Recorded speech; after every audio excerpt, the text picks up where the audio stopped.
بعد الذی بعد اس کے بعد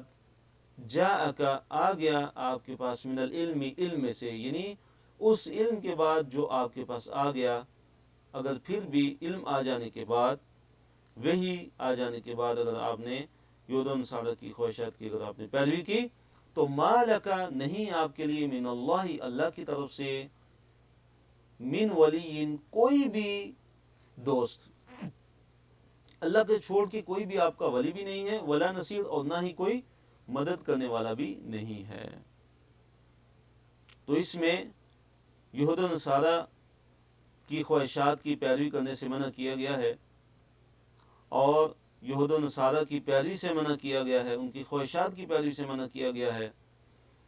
کہ یہ کبھی بھی اے مسلمانوں، اے اہل ایمان، یہ کبھی بھی تم سے راضی ہونے والے نہیں، یہ کبھی بھی تم سے خوش نہیں ہوں گے۔ یہ اللہ تعالیٰ نے بتا دیا قرآن کے اندر، یہ یہود و نصارہ کبھی بھی تمہارے نہیں ہیں یہاں تک کہ تم ان کے دین کی پیروی نہ کرنا شروع ہو جاؤ۔ جب تم ان کے دین کی پیروی کرنا شروع ہو جاؤ گے تو پھر تم ان سے راضی ہو سکتے ہیں، اس کے علاوہ تم سے راضی خوش نہیں ہو سکتے۔ اس کے بعد اللہ تعالیٰ نے ان کچھ اہل کتاب کا ذکر فرمایا کہ جو ایمان لے آئے تھے، اور اللہ تعالیٰ نے ان کی تعریف کی کہ جو اللہ تعالیٰ کی کتاب کی تلاوت کرتے ہیں اس طرح تلاوت کرتے ہیں کہ جیسے اللہ تعالیٰ کی کتاب کی تلاوت کرنے کا حق ہوتا ہے۔ تو اللہ تعالیٰ نے فرمایا کہ یہی وہ لوگ ہیں کہ جو اس قرآن پر ایمان لائے ہیں، اور پھر فرمایا کہ جو بھی اس قرآن سے کفر کرے گا، اس کا انکار کرے گا، اس کی تکذیب کرے گا، تو یہی وہ لوگ ہیں جو خسارہ پانے والے ہیں۔ تو اللہ نے فرمایا کہ الذین آتیناہم، وہ لوگ کہ دی ہے ہم نے ان کو الکتاب کتاب، وہ لوگ کہ جنہیں ہم نے کتاب دی ہے، یتلونہ وہ اس کی تلاوت کرتے ہیں، حق تلاوتہ جیسے اس کی تلاوت کرنے کا حق ہے، یعنی وہ اللہ تعالیٰ کی کتاب کی کیسے تلاوت کرتے ہیں؟ جیسے اس کی تلاوت کرنے کا حق ہے۔ تو اللہ تعالیٰ کی کتاب کی تلاوت کرنے کا حق کیسے ہے؟ مثلا اس سے مراد یہ ہے کہ اس کے اندر وہ تحریف نہیں کرتے، اور اسی طرح قرآن پہ، اللہ تعالیٰ کی کتاب پہ اس کو پڑھنے کے بعد، اس کی تلاوت کرنے کے بعد اس پر عمل کیے جائے، یہ اس سے مراد ہے کہ تلاوت ایسے کی جائے کہ جیسے تلاوت کرنے کا حق ہے۔ اور اسی طرح قرآن کے اندر جو حلال کا بیان ہے، جو چیز اللہ تعالیٰ نے حلال کرا دی اس کو حلال مانا جائے، اس پہ عمل کیا جائے، اور اللہ رب العالمین نے جس چیز کو حرام کرا دیا ہے اس حرام سے بچا جائے۔ اللہ تعالیٰ نے جس چیز کو حرام قرار دے دیا ہے اس حرام سے دور ہو جائے۔ تو یہ ہے مراد کہ اللہ تعالیٰ کی کتاب کی ایسی تلاوت کرتے ہیں کہ جیسے اللہ تعالیٰ کی کتاب کی تلاوت کرنے کا حق ہے، اور اسی طرح اس کی قرات کو اچھے طریقے سے ادا کیا جائے، حروف کی ادائیگی، جو مخارج ہیں ان مخارج سے حروف کو ادا کیا جائے، اور سب سے بڑھ کے یہ ہے کہ قرآن پر عمل کیا جائے، قرآن جو کہتا ہے، قرآن جو حکم دیتا ہے اس پہ عمل کیا جائے، اور قرآن جس چیز سے منع کرتا ہے اس چیز سے انسان رک جائے۔ تو اللہ نے فرمایا کہ اولئک یہی لوگ ہیں یؤمنون جو ایمان لاتے ہیں بھی اس پہ، یعنی قرآن پہ، یہی لوگ ہیں کہ جو حقیقی معنوں پہ قرآن پر ایمان لانے والے ہیں۔ ومن یکفر بھی، اور جو بھی کفر کرے گا اس کے ساتھ، یعنی قرآن کے ساتھ، فرمائے فاولئک پس یہی لوگ ہم الخاسرون، فاولئک پس یہ لوگ ہم الخاسرون یہی خسارہ پانے والے ہیں، جو قرآن کا انکار کرنے والے ہیں یہی لوگ کیا ہیں؟ خسارہ پانے والے ہیں۔ آیت نمبر 122 میں پھر اللہ تعالیٰ نے بنی اسرائیل سے خطاب کیا کہ اے بنی اسرائیل تم اللہ تعالیٰ کی نعمتوں کو یاد کرو، کہ جو تم پہ اللہ تعالیٰ نے کی تھی، کتنی نعمتیں اللہ تعالیٰ نے بنی اسرائیل پہ کی، اللہ نے دوبارہ وہ نعمتیں یاد کرائی ہیں، اور یہ یاد کرایا کہ تم یاد کرو کہ تمہیں تمام جہان والوں پہ میں نے فضیلت عطا فرمائی تھی۔ اور اس کے بعد اللہ تعالیٰ نے آخرت کے دن سے ان کو ڈرایا ہے کہ ڈر جاؤ اس دن سے کہ جس دن کوئی نفس کسی نفس کی کام نہیں آئے گا، کوئی انسان کسی کا انسان کی کام بالکل نہیں آئے گا، اور نہ ہی کسی سے کوئی فدیہ قبول کیا جائے گا، اور نہ ہی وہ اس دن کوئی سفارش کام آئے گی، اور نہ ہی وہ مدد کیے جائیں گے۔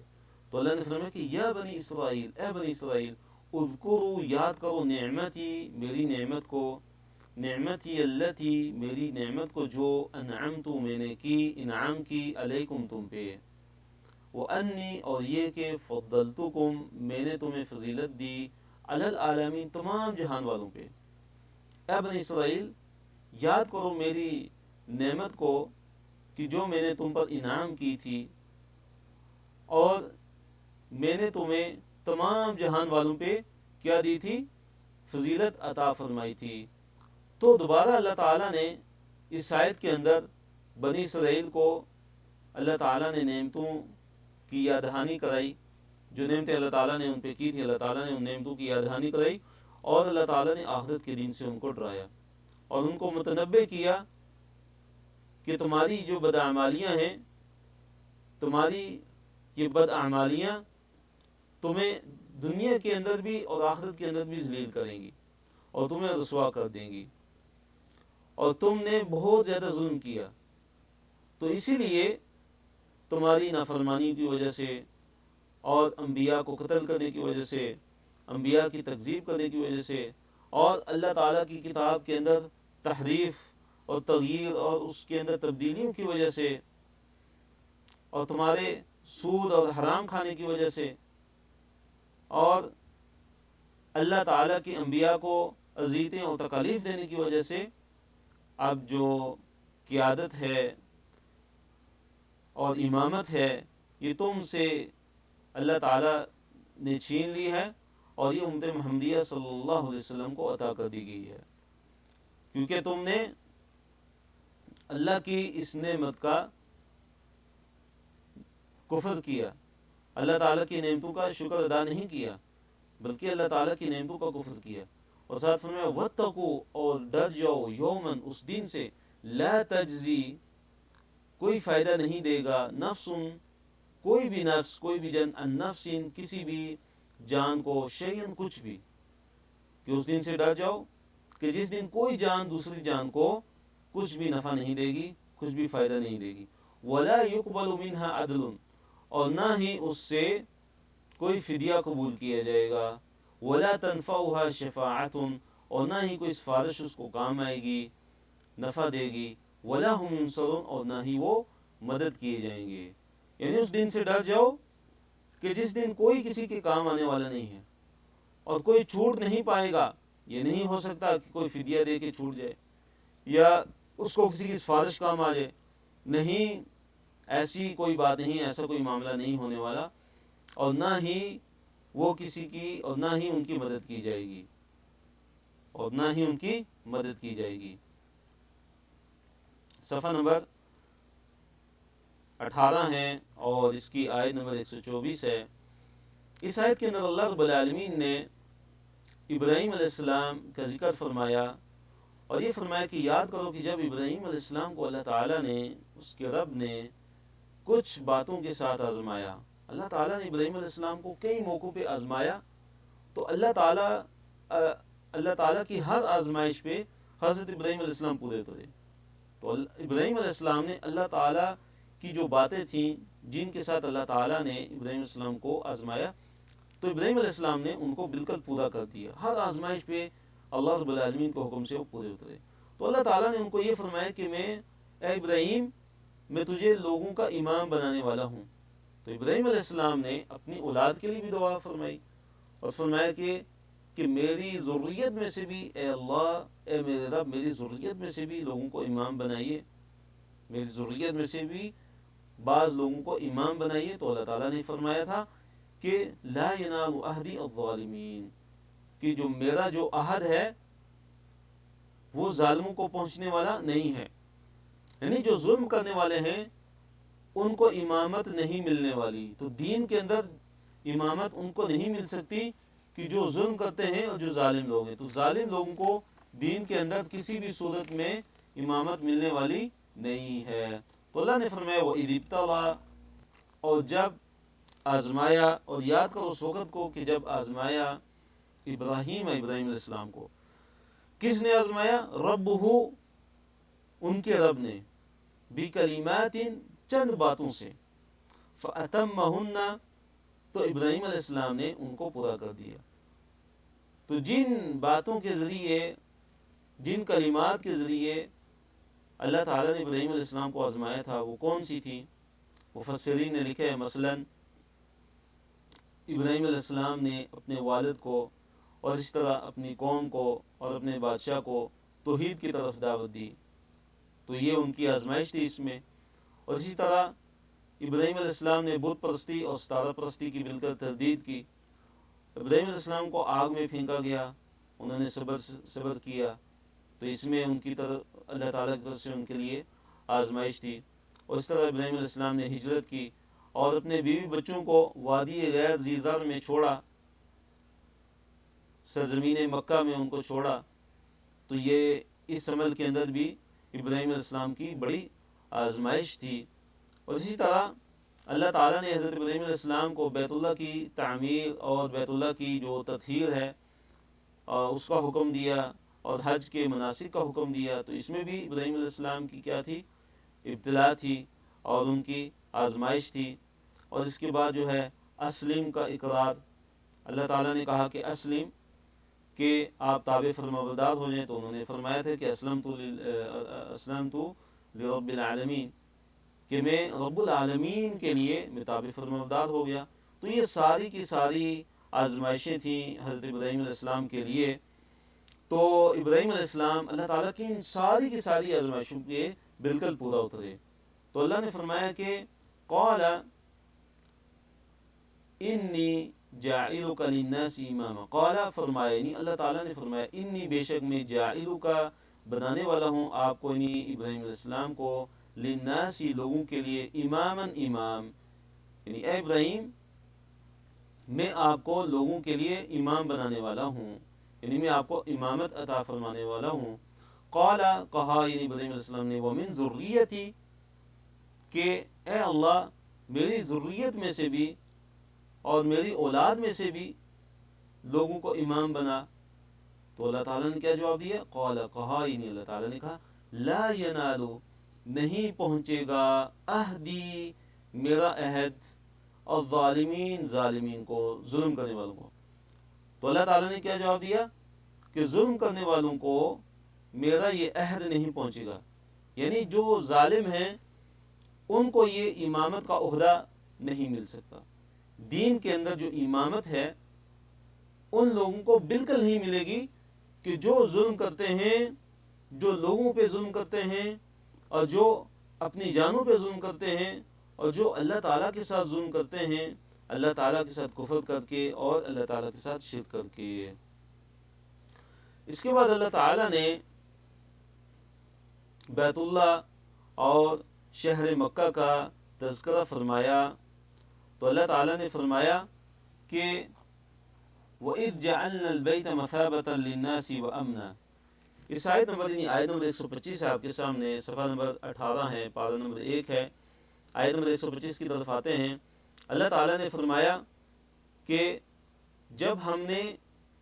وہ یاد کرو کہ جب اے نبی صلی اللہ علیہ وسلم یاد کیجئے کہ جب ہم نے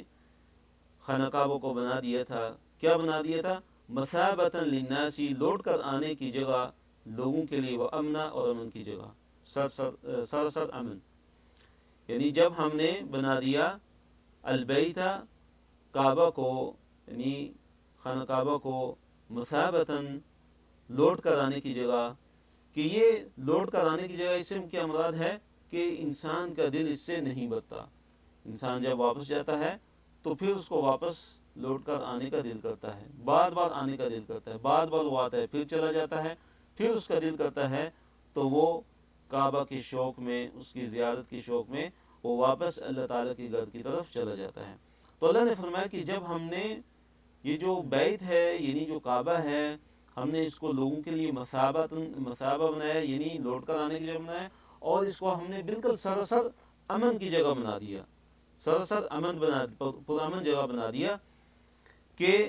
اس میں شکار کرنا بالکل منع ہے، کسی کا خون بہانا بالکل منع ہے، اور حتیٰ کہ لڑائی کی ابتدا کرنا، کفار سے لڑائی کی ابتدا کرنا بالکل منع ہے، اور خون بہانا منع ہے، اور اس کا درخت کو کاٹنا بالکل منع ہے، اور اللہ تعالیٰ نے اس کے بعد حکم دیا کہ وَاتَّخِذُوا اور بنا لو من مقام ابراہیم ابراہیم علیہ السلام کا جو جائے قیام ہے جہاں پہ وہ کھڑے ہوئے مصلی نماز کی جگہ، یعنی مقام ابراہیم کو نماز کی جگہ بنا لو۔ تو مقام ابراہیم سے کیا مراد ہے؟ اس سے دو مطلب مراد ہیں۔ ایک پہلے اس کا مطلب یہ ہے کہ وہ پتھر کہ جس پہ کھڑے ہو کے ابراہیم علیہ السلام کعبہ کو تعمیر کرتے تھے، خانہ کعبہ کو انہوں نے تعمیر کیا اس پتھر پہ کھڑے ہو کے، تو یہ مراد ہے مقام ابراہیم۔ تو اللہ تعالیٰ نے حکم دیا کہ مقام ابراہیم جو ہے ابراہیم علیہ السلام کی جو جائے قیام ہے اس کو نماز کی جگہ بنا دو، اس کو نماز کی جگہ بنا دو۔ تو یہ وہ پتھر ہے کہ جس پر کھڑے ہو کر ابراہیم علیہ السلام نے کعبہ کو تعمیر کیا۔ اور دوسرا اس سے مراد کیا ہے کہ مقام حج، یعنی حرم اور عرفات جہاں ابراہیم علیہ السلام نے حج میں قیام کیا، حرم اور عرفات جہاں ابراہیم علیہ السلام نے حج میں قیام کیا تھا۔ تو اللہ تعالیٰ نے فرمایا وَعَهِدْنَا إِلَىٰ إِبْرَاهِيمَ وَإِسْمَاعِيلَ أَن طَهِّرَ بَيْتِيَ لِلطَّائِفِينَ وَالْعَاكِفِينَ وَرُكَّعِ السُّجُودِ، اور ہم نے ابراہیم علیہ السلام کو یہ تاکیدی حکم دیا تھا، اور اسماعیل علیہ السلام کو بھی، کہ ان طاہرہ کہ تم پاک کرو بیتیہ میرے گھر کو، للطائفین طواف کرنے والوں کے لیے، والعاکفین اور اعتکاف والوں کے لیے، والرکع السجود اور رکوع کرنے والوں کے لیے، اور سجدہ کرنے والوں کے لیے۔ تو اللہ تعالیٰ نے یہ حکم دے دیا ابراہیم علیہ السلام کو اور اسماعیل علیہ السلام کو کہ وہ پاک رکھیں اللہ تعالیٰ کے گھر کو طواف کرنے والوں کے لیے، اور اعتکاف کرنے والوں کے لیے، اور رکوع کرنے والوں کے لیے، اور سجدہ کرنے والوں کے لیے۔ اس کے بعد آیت نمبر 126 ہے، اس میں اللہ تعالیٰ نے حکم دیا اور فرمایا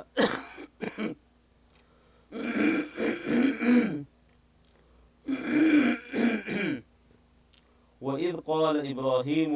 اور جب کہا ابراہیم علیہ السلام نے، رب اجعل اے میرے رب بنا دے، ہذا اس کو بلد یعنی شہر، آمنا امن والا، وارزق اہلہ اور رزق عطا فرما اس کے رہنے والوں کو، من الثمرات پھلوں میں سے، کس کو رزق عطا فرما؟ من آمن جو بھی ایمان لایا، منہم ان میں سے، باللہ اللہ تعالیٰ پر، والیوم الآخری اور آخرت کے دن پر۔ تو جب ابراہیم علیہ السلام نے اللہ تعالیٰ سے یہ دعا کی تھی کہ اے رب اس شہر مکہ کو ایک امن والا پرامن شہر بنا دے، اور اس کے جو رہنے والے ہیں، اس کے جو اہل ہیں رہنے والے ہیں، ان کو ثمرات میں سے یعنی پھلوں میں سے رزق عطا فرما، جو ایمان لایا ان میں سے اللہ تعالیٰ پر اور آخرت کے دن پر۔ تو اللہ تعالیٰ نے کیا فرمایا؟ قال اللہ نے فرمایا ومن کفر اور جو کوئی بھی کفر کرے گا، فأمتعه قلیلا تو میں اسے کیا کروں گا؟ اس کو تھوڑا سا فائدہ دوں گا، ثم اضطرہ پھر میں اس کو مجبور کر دوں گا، الی عذاب النار آگ کے عذاب کی طرف۔ یعنی جو بھی کفر کرے گا اللہ تعالیٰ اس کو دنیا کے اندر فائدہ دیں گے،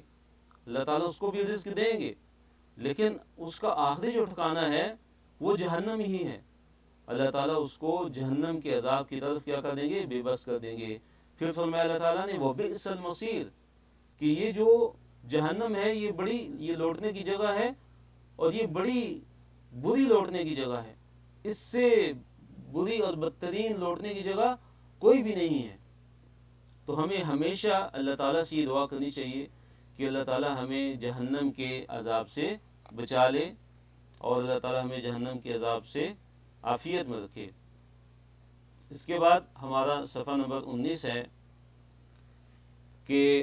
بیت اللہ کی تعمیر اور دعائیں، کہ جب ابراہیم علیہ السلام اور اسماعیل علیہ السلام اسی طرح جب خانہ کعبہ کی تعمیر کر رہے تھے اور اس کی بنیادیں جو ہے وہ اٹھا رہے تھے، تو ساتھ ساتھ یہ دعا کر رہے تھے کہ اللہ ہم سے یہ عمل قبول فرما لے، کہ بے شک تو ہی سننے والا ہے اور تو ہی علم والا ہے۔ تو اللہ تعالیٰ نے فرمایا اذ یرفع اور جب اٹھا رہے تھے ابراہیم علیہ السلام القواعد بنیادوں کو من البیتی بیت میں سے یعنی گھر کی بنیادیں جو ہیں وہ اٹھا رہے تھے، یعنی کعبہ کی بنیادیں اٹھا رہے تھے، وہ اسماعیل اور حضرت اسماعیل علیہ السلام بھی۔ ربنا، اور وہ یہ دعا کر رہے تھے، ربنا اے ہمارے رب، تقبل قبول کر لے، منا ہم سے، یعنی اے اللہ ہم سے یہ عمل قبول فرما لے، انک بے شک تو، انت تو ہی، السمیع سننے والا ہے، العلیم جاننے والا ہے، اے اللہ تو ہی سننے والا ہے اور تو ہی علم والا ہے۔ اور ساتھ اس کے بعد اگلی دعا ان کی کیا تھی؟ ربنا اے ہمارے رب، وجعلنا اور بنا دے ہمیں، مسلمین لکا تیرا فرما بردار، ومن ذریتنا اور ہماری اولاد میں سے بھی، امتاً مسلمتاً ایک ایسی امت جو کہ فرما بردار ہو، لکا تیری، یعنی اے اللہ ہمیں بھی، ہم دونوں کو بھی اپنا مسلم بنا دے، یعنی اطاعت والا بنا دے، فرما بردار بنا دے، اور ہماری اولاد میں سے بھی ایک ایسی امت، پوری امت پیدا فرما کہ جو تیری فرما بردار ہو، وہ ارینا اور اے اللہ ہم کو دکھا دے، مناسکنا ہمارے مناسک، مناسکنا سے مراد کیا ہے؟ اے اللہ ہمیں ہمارے مناسک دکھا دے، وتوب علینا اور اے اللہ ہم پہ توبہ فرما اور ہماری توبہ قبول فرما۔ تو مناسک سے کیا مراد ہے؟ عبادت کے طریقے یا اعمال حج، یعنی ہمیں ہماری جو عبادت کے جو طریقے ہیں وہ ہمیں سکھا دے، ہمیں وہ دکھا دے، اور ساتھ یہ بھی فرمائے کہ اللہ ہمیں توبہ کی توفیق عطا فرما اور ہمیں ہماری توبہ کو قبول بھی فرما۔ انکا بے شک اے اللہ تو، انت تو ہی، التواب بہت زیادہ توبہ قبول کرنے والا ہے، الرحیم اور اے اللہ تو بڑا رحم کرنے والا ہے۔ اور اس کے بعد یہ دعا کی کہ ربنا اے ہمارے رب، وابعث اور بیج، فیہم ان میں، رسولا ایک رسول، منہم انہی میں سے، یعنی اے اللہ ان کے اندر انہی میں سے ایک رسول کو مبعوث فرما، یتلو علیہم جو تلاوت کرے ان پہ، آیاتی کا تیری آیتوں کو، ویعلمہم اور سکھائے ان کو، الکتاب کتاب، والحکمت اور حکمت۔ تو کتاب سے مراد قرآن ہے اور حکمت سے مراد یہاں پہ کیا ہے؟ حدیث ہے۔ تو یہ نبی صلی اللہ علیہ وسلم کی جو آمد ہے وہ حضرت ابراہیم علیہ السلام کی دعا ہے کہ انہوں نے اللہ تعالیٰ سے دعا کی تھی کہ اے اللہ ان کے اندر انہی میں سے، ان کی نسل میں سے ہی ایک رسول کو بھیج دے، ایک رسول کو مبعوث فرما دے کہ جو تیری آیتیں ان پہ تلاوت کرے گا اور ان کو کتاب و حکمت کی تعلیم دے گا، وَيُزَكِّيهِمْ اور ان کو پاک کرے گا۔ کس چیز سے پاک کرے گا؟ شرک و کفر سے اور برے اعمال سے پاک کرے گا۔ انکا بے شک تو اے اللہ، انت تو ہی، العزیز بڑا زبردست ہے، الحکیم اور بڑی حکمت والا ہے۔ اس کے بعد اللہ تعالیٰ نے فرمایا کہ وَمَن يَرْغَبُ عَن مِّلَّةِ إِبْرَاهِيمَ إِلَّا مَن سَفِهَ نَفْسَهُ، کہ دین ابراہیم سے بے رغبتی کرنے والا کون ہو سکتا ہے؟ صرف وہی ہو سکتا ہے کہ جو بڑا بیوقوف ہے۔ تو اللہ نے فرمایا کہ ومن اور کون، یرغب بے رغبتی اختیار کرے گا، ان ملت ابراہیم حضرت ابراہیم علیہ السلام کی ملت سے،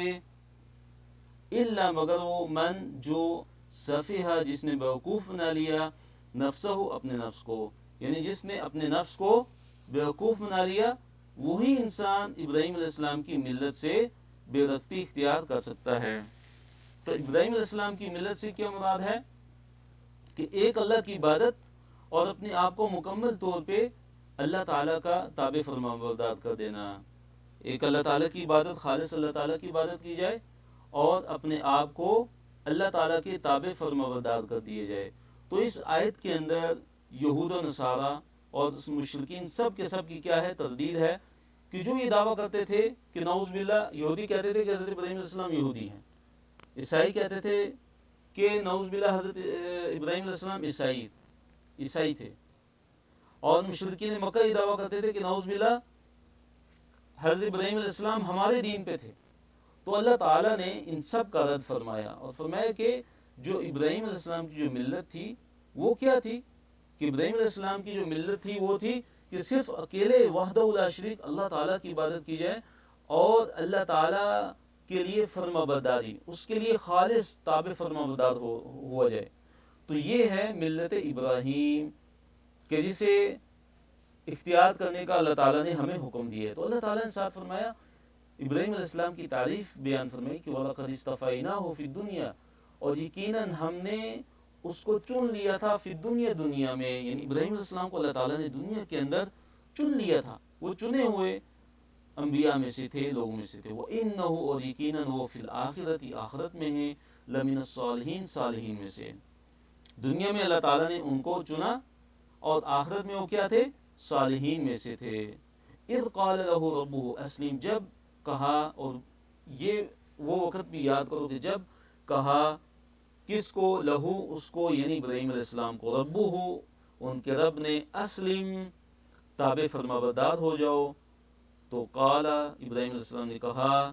اسلمت میں تابع فرما بردار ہو گیا، لرب العالمین رب العالمین کا، اس رب کے لیے میں تابع فرما بردار ہو گیا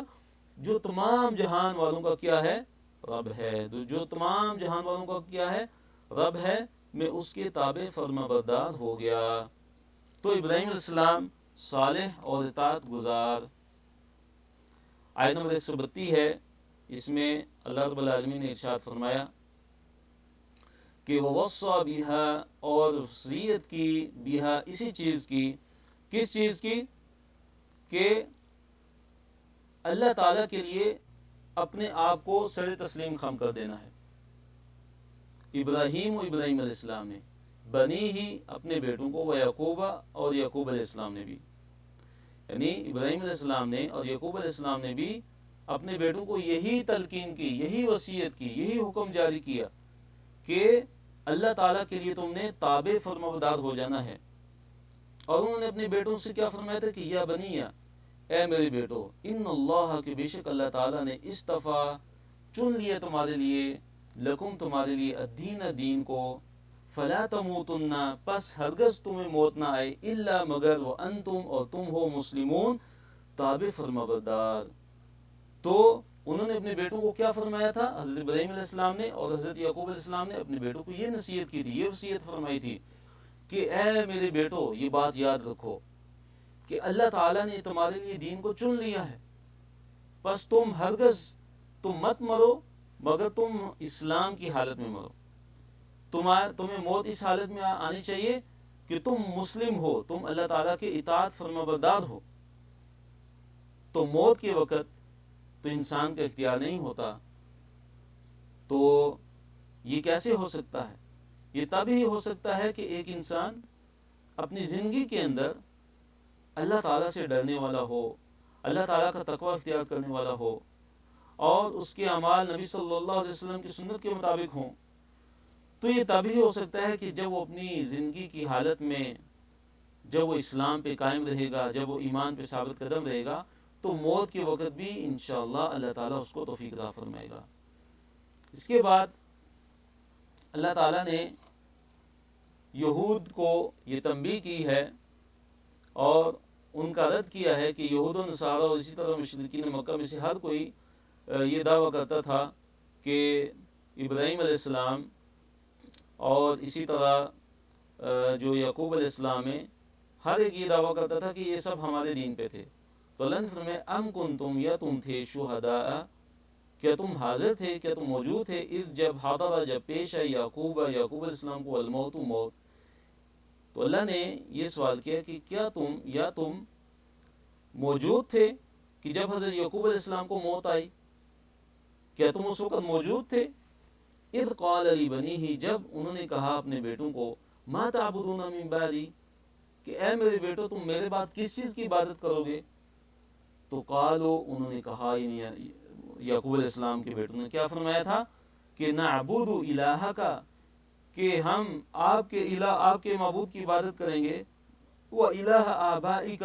اور آپ کے باپ دادا کے الہ یعنی معبود کی عبادت کریں گے۔ آپ کے باپ دادا یعنی ابراہیم علیہ السلام و اسماعیل علیہ السلام و اسحاق اور اسحاق علیہ السلام، الہا واحدہ، جو ایک الہ ہے، جو ایک ہی معبود ہے۔ تو دیکھیے قرآن کے اندر کیسے اللہ رب العالمین کی توحید کا بیان ہے کہ یعقوب علیہ السلام اپنی وفات کے وقت اپنے بیٹوں کو کیا نصیحت کر رہے ہیں اور کیا سوال کر رہے ہیں کہ اے میرے بیٹو تم میرے بعد کس کی تم عبادت کرو گے؟ تو بیٹوں نے کیا جواب دیا کہ ہم آپ کے الہ کی، آپ کے معبود کی عبادت کریں گے، اور آپ کے آباء و اجداد، آپ کے باپ دادا